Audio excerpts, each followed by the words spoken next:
Di balik hiruk pikuk kota Semarang, tersembunyi kisah-kisah kecil yang sering luput dari perhatian. Kisah tentang anak-anak yang lahir tanpa pilihan, namun memiliki hak yang sama untuk dicintai, dilindungi, dan disayang. Rumah Anak Surga adalah tempat tinggal gratis bagi bayi-bayi yatim piatu, duafa, dan terlantar. Mereka datang dari berbagai latar belakang, mulai dari kekerasan rumah tangga, kehamilan yang tidak diinginkan, dan keluarga yang kurang mampu. Jadi awal mula Rumah Anak Surga ini berdiri dilatar belakangi oleh ada ibu-ibu yang datang ke sini dengan membawa anaknya kisaran umur 28 hari. Nah, di sini tuh harapannya kita bisa memberikan tempat sementara untuk anak tersebut sampai kondisi mental dan ekonomi ibunya itu baik gitu. Itu sih awal mula kenapa kok kita kepingin membentuk Yayasan Rumah Anak Surga ini, biar bisa membantu anak-anak yang lain yang mungkin memiliki kasus yang sama. Kalau visi utama kami itu kita sebagai pelindung anak-anak yang terlantar. Dan di situ akhirnya membentuk misi-misi gimana visi tersebut bisa tercapai. Jadi misi-misinya kita mengadakan rumah untuk mereka anak-anak yang terlantar, dan selanjutnya kita di sini juga memberikan perlindungan dengan kesehatan yang baik. Selanjutnya kita juga memberikan pendidikan kepada mereka juga seperti itu. Jadi tidak hanya perlindungan juga, tapi di situ kita juga di misi kita juga ada memperhatikan kesehatannya dan juga pendidikannya seperti itu. Yang tinggal di sini tuh kita maksimal 5 tahun Kak. Iya, setelah 5 tahun kalau emang anaknya itu tidak diambil, nanti itu menjadi hak asuh yayasan gitu. Dan di sini boleh diambil lagi. Setelah 5 tahun itu boleh diambil lagi, kecuali yang penyerahan ya.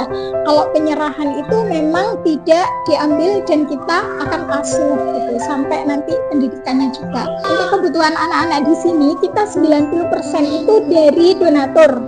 Jadi entah itu dari berbentuk uang, entah itu transfer maupun secara langsung, entah itu berbentuk barang-barang, sayuran, susu, pampers, dan sebagainya. Dan 10%-nya itu dari media-media yang sudah dimonetize. Selain tempat yang nyaman, kita pun juga selektif dalam menentukan pengasuh. Kita benar-benar memperhatikan bagaimana mental pengasuh tersebut, karena anak ya Kak tidak bisa dikerasin, maksudnya kita harus tarik ulur gitu. Selain itu juga kesehatan, jadi kita pun selain ada pengasuh kita juga ada bidang khusus yang menangani kesehatan mereka. Kalau ada anak-anak yang sakit itu dipantau sama bidannya. Kalau memang setelah dipantau itu sakitnya semakin parah, baru kita bawa ke rumah sakit terdekat atau poliklinik terdekat seperti itu. Alhamdulillah kita bisa menjaga itu ya Kak, menjaga tentang pendidikannya, karena kita pun juga ada jadwal mendidik mereka.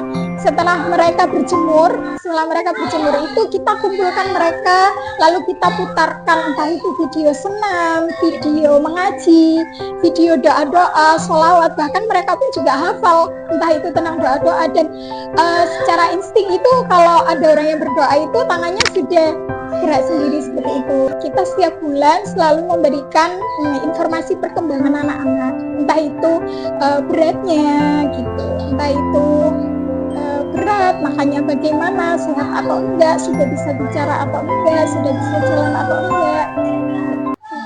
Anak-anak yang berada di Rumah Anak Surga tetap memiliki hak yang sama dengan anak-anak pada umumnya, yaitu hak untuk diasuh dengan penuh kasih sayang, hak untuk mendapatkan kesehatan, hak untuk mendapatkan pendidikan, dan hak untuk hidup di lingkungan yang aman. Hak-hak ini tidak hanya tentang soal moralitas, tetapi juga sudah dijamin dalam hukum seperti pada Undang-Undang Nomor 35 Tahun 2014 tentang Perlindungan Anak, yang menegaskan bahwa setiap anak berhak tumbuh dan berkembang secara optimal, mendapatkan perlindungan dari kekerasan, serta memperoleh kasih sayang baik dari orang tua, pengasuh, maupun negara. Peraturan Pemerintah Nomor 44 Tahun 2017 tentang pelaksanaan pengasuhan anak juga mewajibkan lembaga pengasuhan seperti panti asuhan untuk memenuhi kebutuhan fisik, mental, spiritual, emosional, dan sosial anak. Di Rumah Anak Surga, upaya ini diwujudkan melalui pengasuhan penuh kesabaran, jadwal pendidikan dini, pemantauan kesehatan oleh bidan, hingga terapi motorik dan sensorik. Bahkan dalam menghadapi tantangan, para pengasuh yang sebagian belum berpengalaman sebagai orang tua tetap memberikan pengasuhan yang manusiawi dan lembut. Karena dalam hukum, anak tidak boleh dikerasin, tidak boleh diabaikan, dan tidak boleh diperlakukan sebagai beban. Pengasuhan yang sesuai dengan hukum bukan hanya menjaga hak anak hari ini, tetapi juga memastikan masa depan mereka tetap terbuka luas, penuh harapan, dan layak untuk diperjuangkan. Untuk tantangannya sih, ya tentang pengasuhan ya.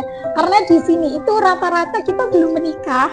Ya, kita belum menikah, jadi kita pun juga harus belajar bagaimana mendidik mereka yang kita itu nggak pernah mendidik anak kecil, bagaimana menghadapi mereka ketika mereka tantrum, bagaimana mengkoordinasi makanannya gitu. Lalu pampers yang seperti apa, kan pasti nanti pampers juga menimbulkan sakit ya, gatal-gatal dan lain sebagainya. Itu sih Kak tantangannya dalam pengasuhan itu. Untuk masa depan anak-anak di sini, yang pertama harapannya semoga anak-anak itu tidak merasakan kekosongan rasa cinta atau kasih sayang dari orang tuanya, karena walaupun jauh dari orang tua, ada bunda-bunda yang selalu memenuhi tangki itu. Terus juga harapannya entah itu anak-anaknya masih di sini nanti atau sudah bersama orang tuanya, semoga mendapatkan pendidikan yang layak. Didiklah anak-anakmu dengan pendidikan yang baik, dan perhatikanlah anak-anakmu dengan cinta dan perhatian yang optimal, dan janganlah engkau hiraukan hak-hak anakmu, karena itu adalah suatu hal yang penting untuk masa depannya. Itu sih Kak. Dengan segala keterbatasan, panti ini terus berjuang untuk memberikan yang terbaik. Dukungan dari masyarakat menjadi harapan untuk masa depan anak-anak ini. Setiap anak berhak untuk tumbuh, dicintai, dilindungi, dan disayangi. Tak peduli di mana ia dilahirkan dan dari latar belakang apa ia berasal. Rumah Anak Surga adalah bukti bahwa kasih sayang dan perlindungan dapat hadir dalam bentuk nyata sesuai dengan amanah hukum. Pengasuhannya lembut, pendidikannya membentuk karakter, hingga kesehatannya dijaga sepenuh hati menjadi bagian dari perjuangan untuk menjaga hak-hak anak. Namun, perjuangan ini tidak bisa berjalan sendiri. Dukungan dari kita semua adalah nafas yang membuat harapan anak-anak terus menyala. Mari bersama kita jaga mereka, karena melindungi anak adalah melindungi masa depannya.